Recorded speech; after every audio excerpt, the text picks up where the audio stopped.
Quite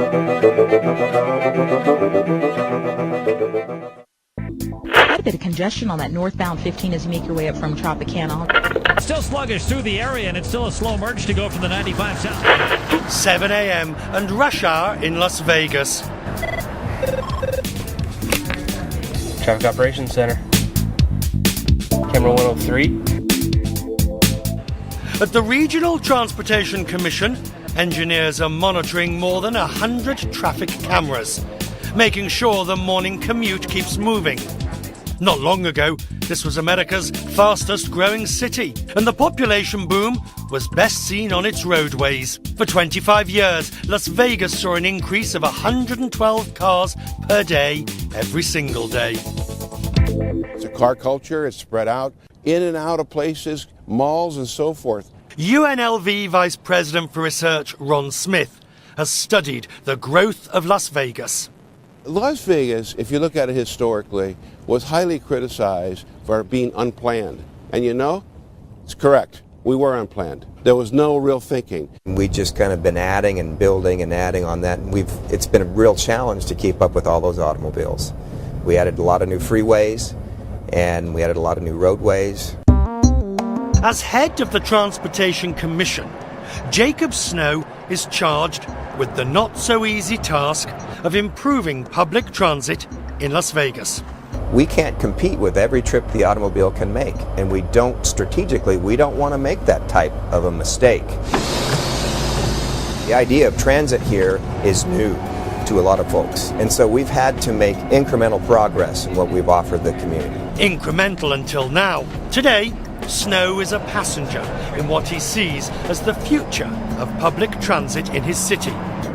Launched at the end of March, a fleet of diesel-electric hybrid vehicles, complete with new stations and dedicated lanes for travel. Snow says you can call it a streetcar, you can even call it light rail, without the rail. But whatever you do, don't call it a bus. Well, we've built this whole system as if it were a train emulation system. Stations, platforms, ticket vending machines. It's not your grandfather's bus stop. The dedicated lanes is really the dedicated running way is like the track, without the expense of the track and without the electrification and everything else.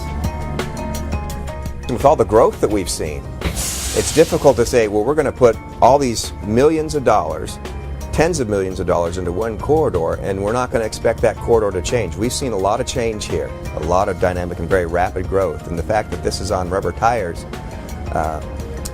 what it lacks in sex appeal, we make up for in flexibility. And we think it's a very attractive vehicle anyway. This is Vegas after all.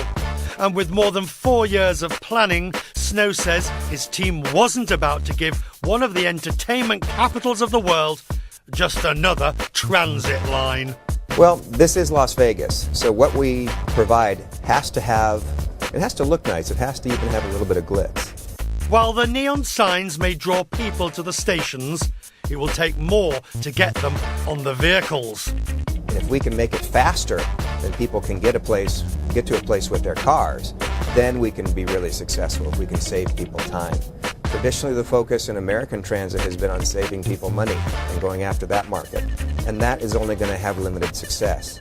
We need to save people time. The line is expected to serve millions of tourists.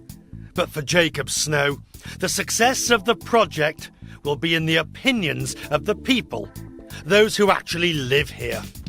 40% of the cars that are in the strip in the afternoon peak hour are people that are getting off work going home.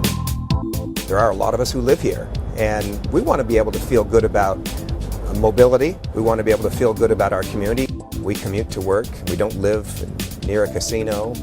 For most of our lives, we don't go into casinos. This is our home, and we have regular lives, and we want to feel like we're regular people.